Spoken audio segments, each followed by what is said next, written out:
Yun, isang mapagpalang araw po sa atin lahat mga kalingap. At yun, for today's video po ay gusto ko lang pong gawa ng reaksyon. Itong isang naging live ni Kuya Bal na kung saan ay ang naging topic niya dito ay itong si Mr. Benty Boy at saka itong si Jubilito. Pero bago po tayo magpatuloy mga kalingap, ay yon syempre wag po natin kalimutan suportahan itong ama ng kalingap na si Kuya Bal Santos Matubang. Ganun din po si Kalingap Rab at syempre ang may bahay ni Kuya Bal Santos Matubang na si Ate Edna Vlog. Yon mga kalingap. At syempre ganoon na rin po ang mga kalingap partner o lahat ng kalingap partner. At maging ang lahat ng kalingap reactors, mga minamahal po naming kalingap. Pasupport naman po. At yun nga po mga kalingap at ipagpatuloy na po natin itong ating reaksyon patungkol nga po dito sa naging live ni Kuya Bal patungkol dito kay Mr. Benty Boy at dito nga po kay Mr. Hubito TV Official. Siguro naman mga kalingap, hindi na po tayo bago patungkol dito sa issue ni Mr. Benty Boy at dito nga po kay Hubito TV Official na kung saan nga po ay nagkaroon ng isang reaction video itong si Sir Hubito at ang reaction na niya doon ay si Mr. Benty Boy. Kaya lang do sa reaction nga po ni Sir Hubito ay ah, nadamay yung isa sa beneficiary ng Kalingap na may merong depresyon. At hindi na po natin babanggitin kung sino yung beneficiary na yon. Dahil alam ko naman po na alam nyo na kung sino yung tinutukoy ko. Na beneficiary ng Kalingap na itong si Mr. Benty Boy nga ang naka-scout kaya siya na yung nagbablog dito. Sa reaction video kasi ni Sir Hobito ay yun nga po naidawit niya yung patungkol nga po dito sa sinasabing niya beneficiary ito ng Kalingap na ibinablog nga po ni Mr. Benty Boy na dahil doon ay may lumabas na issue na ito nga daw pong beneficiary na ito na may dinadalang depresyon ay muli na namang na-depress. At sa katunayan ay may naging vlog itong si Mr. Benty Boy. May part 1 at part 2 nga po yung vlog ni Mr. Benty Boy na yan nang nagpapakita na itong beneficiary ito ay talagang na-depress at tila ba bumabalik yung kanyang depresyon. Kaya naman ang ginawa ni Kuya Bal ay kaagad itong pinuntahan para alamin kung ano ang sitwasyon nitong beneficiary ito, kung gaano ba kalala yung naging depression na naman ito nang dahil nga dun sa sinasabing reaction video nitong si Sir Hobito. Kaya lang, pagdating doon nila Kuya Bal sa bahay, nung tsakin nitong sinasabi nating beneficiary na nadamay, ay wala po doon. Wala doon yung beneficiary at ang ayon doon sa pinsan ay ito nga daw po ay umalis at parang sinundo yata noong isa pang pinsan at ito nga daw po ay nasa basod. Kaya naman nagkaroon din ng agam-agam itong si Kuya Bal patungkol nga po dito sa tunay na sitwasyon nitong beneficiary na ito. At ito nga po, sinundan ni Mr. Benty Boy yung kanyang upload yung part 1 ng part 2 na kung saan ay talaga namang umani din ng pambabash itong si Kuya Bal. At nandahil nga po dyan sa mga lumabas na issue na yan ay nanimbang dito si Kuya Bal kung sino nga ba yung nagsasabi ng totoo at kung sino yung hindi. Kumbaga kung sino yung tama at kung sino ang totoong may mali. At dito nga po mga kalingap sa naging live ni Kuya Bal na kung saan ay masasabi natin trust talk o real talk. O real talk kung real talk. Dito ay dahil nga nagkaroon siya ng mga ilang agam-agam ay medyo napuruhan dito itong si Mr. Benty Boy. Pero dito mga kalingap, kung susuriin natin, kung pakikinggan natin na maigi, ay masasabi nating naghahanap lang ng tamang kasagutan si Kuya Bal. Kaya lang, syempre, naging dating nun, dito sa mga supporters ni Mr. Benty Boy, ay tila ba ginigisa itong si Mr. Benty Boy. At tila ba itong si Kuya Bal ay pumapanig dito kay Hubito. Pero malinaw kasi dito mga kalingap ay nagkaroon ng batayan itong si Kuya Bal para questionin itong si Mr. Benty Boy. Kasi nga, dun sa naobserbahan niya na nung pumunta sila doon para alamin kung anong sitwasyon ng beneficiary na na-stress, ay wala naman doon. Hindi nila inabutan doon. At nito mismong live ni Kuya Bal na ito, may tinawagan si Kuya Bal na kung saan ay nandun sa area noong sinasabi nating beneficiary na naapektuhan na dahil nga po doon sa reaction video ni Jubilito about Benty Boy.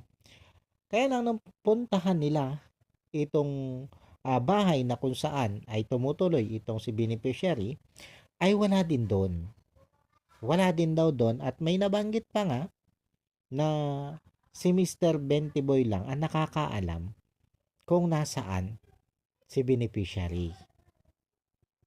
Kaya ang tingin ko dito mga kalingap ay dahil dito sa pangyayaring ito ay mas lalo nang nagkaroon ng doubt itong si Kuya Bal. Mas lalo siya nagkaroon ng isipin kung sino nga ba ang nagsasabi dito ng totoo at kung sino ang hindi. Kung sino nga ba yung may tunay na mali.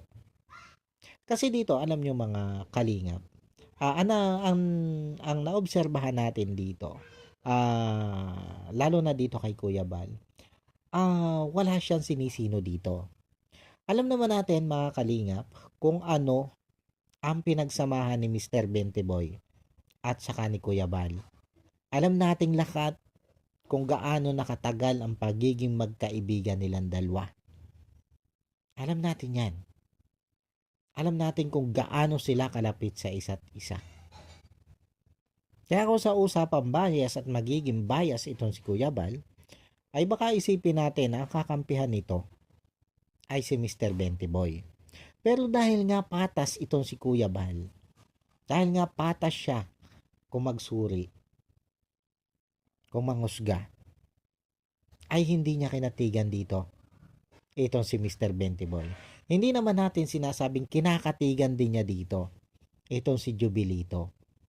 Kumbaga, andun pa rin siya sa paghahanap ng kung sino ang kailangang managot. Kasi alam nyo mga kalingap, nagkaroon na ng punishment ito si Jubilito. Yung palang pagpapatanggal doon sa upload video o reaction nito si Jubilito, isa na yun sa punishment. Tinatanggal na kasi ni Kuya Bal yung mismong video ni Jubilito na nadamay nga yung kanyang beneficiary.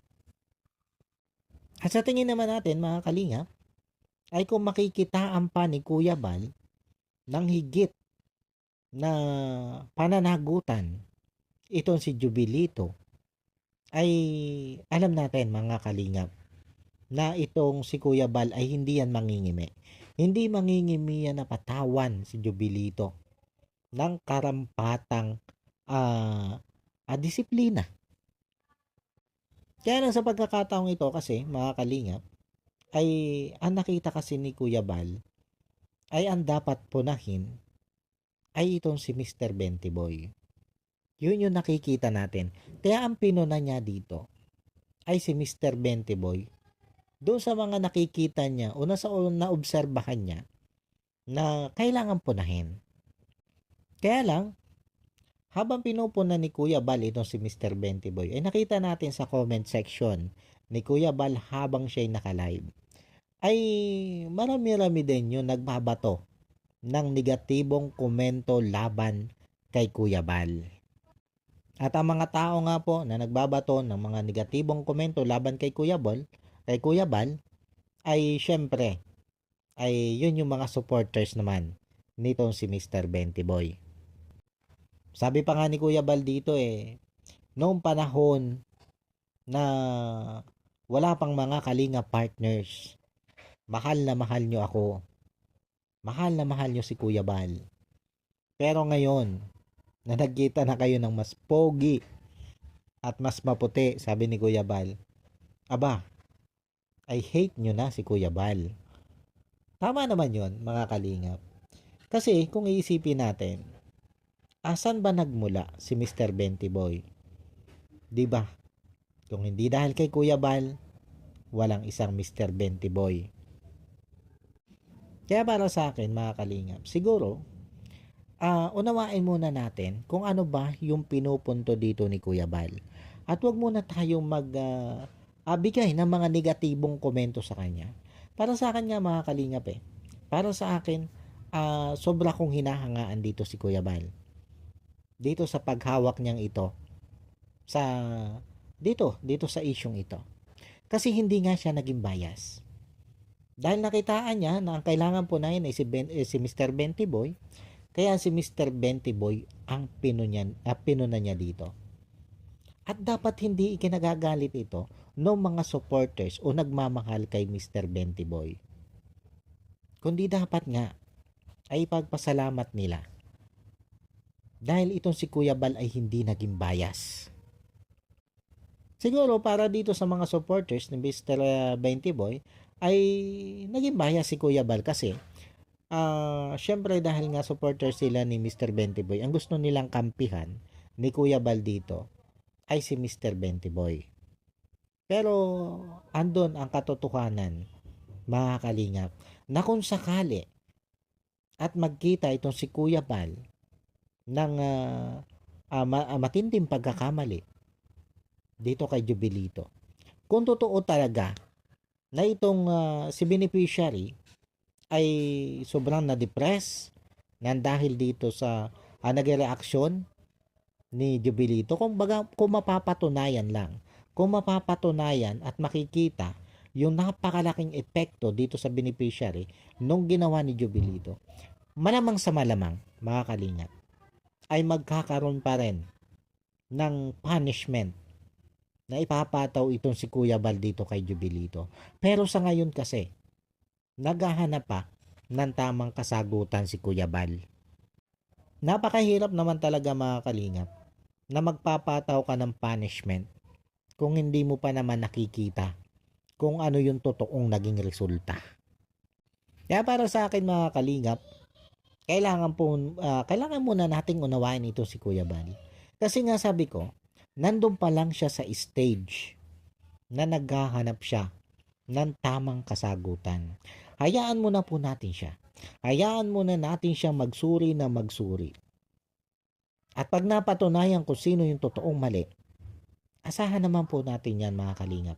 Asahan po natin yan na doon siya magpapataw ng tamang punishment kung sino man ang dapat patawan ng punishment. Bagamat syempre mga kalingap, hindi naman natin sinasabing tama dito si Jubilito. Dahil syempre malinaw naman. Malinaw naman na may pagkakamali talaga dito si Jubilito. May malaking pagkakamali dito si Jubilito. Yun nga ay ang pagdamay niya doon sa pangalan ng isang beneficiary na kung saan nga itong si Kuya Jason o itong si Mr. Bentiboy ang tumatangan dito o nagbablog. Kasi scout niya ito Napanood ko din kasi yung simula nung unang makita yan ni Kuya Jason, itong beneficiary ito. Kaya yun ang isang nakikita natin pagkakamali doon ni Mr. Jubilito na dapat hindi na lang niya idinamay. Kasi kung tutuusin, labas naman yung beneficiary na yon doon sa ini-issue niya o doon sa inire-reaction niya laban nga po dito kay Mr. Bentiboy. Pero dahil nga sa yun, nangyari na eh. Nabanggit na ni Jubilito TV at sabi ko nga, ay isa sa naging punishment dito ni Jubilito ay yung tanggalin yung kanyang upload video o yung reaction niyang yun about nga dito kay Mr. Bentiboy na nadawit nga po yung si beneficiary. At yan naman po ay yun yan, nung balikan ko yung channel ni Mr. Jubilito ay hindi na natin makita yung upload at nabanggit din naman ni Kuya Bal na pinatanggal na rin nga niya yung video. Kaya isa na yon sa naging hakbangin ni Kuya Bal para nga dito kay Jubilito. Bagamat siguro yung ibang mga, lalo na yung mga supporters ni Mr. Bentiboy, ay hindi lang yon ang hinahanap nilang maging aksyon ni Kuya Bal. Pero mga kalingap, lagi natin tatandaan na si Kuya Bal ang founder ng Kalingap. At kung ano man ang kanya maging desisyon, yun na po lang ang ating igalang. Igalang po natin siya bilang founder. At wag po natin siyang diktahan. At alam ko naman po, alam nating lahat, na alam ni Kuya Bal kung ano yung kanyang ginagawa. Wag na po natin siyang questionin. At kung maaari, mga kalingap, please lang, wag po nating i-bash si Kuya Bal. Dahil andyan po ang malaking katotohanan na kung hindi dahil kay Kuya Bal, walang kalingap. Walang Mr. Bentiboy, walang Jubilito, walang Rab Matubang, wala lahat ang kalingap kung walang isang Kuya Bal Santos Matubang. Doon na lang po tayo tumingin mga kalingap. Yung paano po mga kalingap, siguro hanggang dito na lang po yung aking reaction video patungkol dito. Medyo nakita ko lang talaga kasi na doon sa comment section ni Kuya Bal, bagamat dinidelete ng ibang mga supporters ni Kuya Bal, ay andun pa rin yung katotohanan na talaga namang binash doon si Kuya Bal. At maging doon nga sa video ni Mr. Bentiboy, lalo na doon sa part 2 ay talaga namang masyadong nabas si Kuya Bal at maging si Kalingap Rab nga ay nababash na rin doon. Kaya muli po mga kalingap, lalo na doon sa mga supporters ng Mr. Bentiboy, wag na po nating i-bash si Kuya Bal. Unawain na lang po natin si Kuya Bal. At alam naman po natin mga kalingap na itong issue na ito ay matatapos po ito sa maayos na paraan. Alam naman po natin na pag nagkausap-usap niya mga yan, magiging okay sila. Kaya wag na po nating hindi sana maging dahilan itong issue ni Mr. Bentiboy na ito at ni Sir Hubito para magkawatak-watak ang mga supporters ng Kalingap.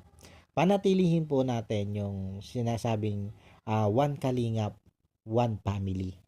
Kumbaga, mas siguro tayo mga supporters ay gumit na. At hangarin natin ay yung magkasundo ang magkabilang panig. At wag sanang tayo pa yung maging sulsol para magkawatak-watak. Yun lang po mga kalingap. At paano po, hanggang dito na lang po itong aking reaction video na ito. At yun, maraming salamat po. First reaction na video ko ulit ito dito sa Kalingap, sa muli kong pagbabalik sa Kalingap. At yun, maraming salamat po sa pagtanggap dito sa akin sa Kalingap. At yun po, paano po, hanggang dito na lang muna po. At God bless po sa inyong lahat. At syempre, yun, patuloy lang po natin suportahan. Yan, si Kalingap. Ito, ang ama ng Kalingap na si Kuya Bal Santos Matubang, Kalingap Rab. At syempre, ang may bahay ni Kuya Bal na si Ate Edna Vlog. Yan, patuloy lang po nating suportahan yan mga Kalingap. At yun, paano po, hanggang dito na lang muna po. At maraming salamat. God bless all and I love you all. Bye-bye.